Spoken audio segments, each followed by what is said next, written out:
ഇന്നു മുതൽ LPG സിലിണ്ടറുകളുമായി ബന്ധപ്പെട്ട പല റൂളുകളിലും മാറ്റം വരികയാണ്. ഇവ പാലിച്ചില്ലെങ്കിൽ നിലവിലുള്ള പല ഉപഭോക്താക്കളുടെയും കണക്ഷൻ നഷ്ടമാകാനും ഇടയുണ്ട്. കൂടാതെ EKYC നടപടിക്രമങ്ങൾ വിജയകരമായി പൂർത്തിയാക്കാത്തവർക്ക് ഇന്നു മുതൽ സിലിണ്ടറുകൾ ലഭിക്കുന്നതിൽ തടസ്സം നേരിട്ടേക്കും. അതേസമയം ബുക്കിംഗ് നിയന്ത്രണങ്ങളിൽ ഇളവ് വന്നേക്കും. ഇന്നു മുതൽ LPG സിലിണ്ടറുകളുമായി ബന്ധപ്പെട്ട പല റൂളുകളിലും മാറ്റം വരികയാണ്.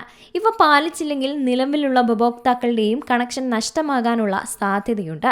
PNG, LPG കണക്ഷനുകൾ ഒരേ സമയം ഹോൾഡ് ചെയ്യുന്നവരെയാണ് ഇത് കൂടുതൽ ബാധിക്കുക.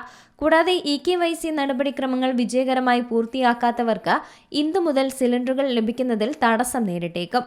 അതേസമയം LPG ബുക്കിംഗിനുള്ള നിർബന്ധിത ദിവസപരിധി കുറയ്ക്കാനും സാധ്യതയുണ്ട്.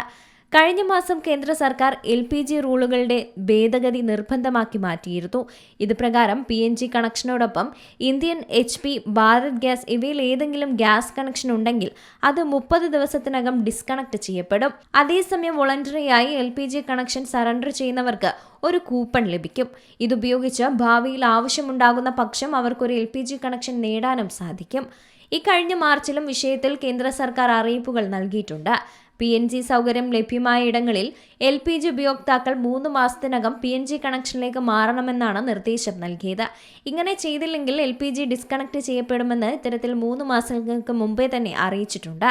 നിങ്ങളുടെ പ്രദേശത്ത് PNG കണക്ഷൻ ലഭ്യമാണെങ്കിൽ എത്രയും വേഗം ഈ സംവിധാനം പ്രയോജനപ്പെടുത്തേണ്ടതാണ്. മാർച്ചിൽ നൽകിയ 3 മാസത്തെ സമയപരിധി ജൂണിൽ അവസാനിക്കുന്നു എന്നതും ശ്രദ്ധിക്കണം. എല്ലാ LPG കണക്ഷനുകളുമായി ബന്ധപ്പെട്ടും EKYC സർക്കാർ നിർബന്ധമാക്കിയിരുന്നു. കണക്ഷൻ നേടിയവർ ജൂൺ 30 മുമ്പ് EKYC നടപടിക്രമങ്ങൾ പൂർത്തിയാക്കേണ്ടതുണ്ടെന്നായിരുന്നു വിവരം. ഇങ്ങനെ ചെയ്യാത്ത പക്ഷം സർവീസ് ഡിസ്കണക്ട് ചെയ്യപ്പെടും. തുടർന്ന് സിലിണ്ടർ ബുക്കിംഗിലും സാധ്യമാവുകയില്ല. നിലവിൽ EKYC നടപടിക്രമങ്ങൾ പൂർത്തിയാക്കിയവർ വീണ്ടും അത് ചെയ്യേണ്ടതുമില്ല. നിലവിൽ ഒരു തവണ LPG സിലിണ്ടർ ബുക്ക് ചെയ്ത് കഴിഞ്ഞ് 25 ദിവസത്തെ ഇടവേളയ്ക്ക് ശേഷം മാത്രമാണ് നഗരങ്ങളിൽ വീണ്ടും ബുക്ക് ചെയ്യാൻ സാധിക്കുകയുള്ളൂ. ഗ്രാമപ്രദേശങ്ങളാണെങ്കിൽ ഈ ഇടവേള 45 ദിവസമാണ്. അതേസമയം ഹോർമൂസ് കടലിടുക്ക് തുറന്നതിനാൽ ഇന്ധന നീക്കം കാര്യമായി തന്നെ നടക്കുന്നുണ്ട്. ഇക്കാരണത്താൽ ജൂലൈ 1 മുതൽ ബുക്കിംഗ് കാലയളവിൽ നിലവിൽ ബാധകമായ ഇടവേളയുടെ പരിധി കുറയ്ക്കാൻ സാധ്യതയുണ്ടെന്ന വിലയിരുത്തൽ കൂടിയുണ്ട്. News desk C Malayalam news. ഏറ്റവും പുതിയ വാർത്തകളും വിശേഷങ്ങളും വിരൽത്തുമ്പിലറിയാൻ സി മലയാളം ന്യൂസ് എല്ലാ ഡിജിറ്റൽ പ്ലാറ്റ്ഫോമുകളിലും ലഭ്യം.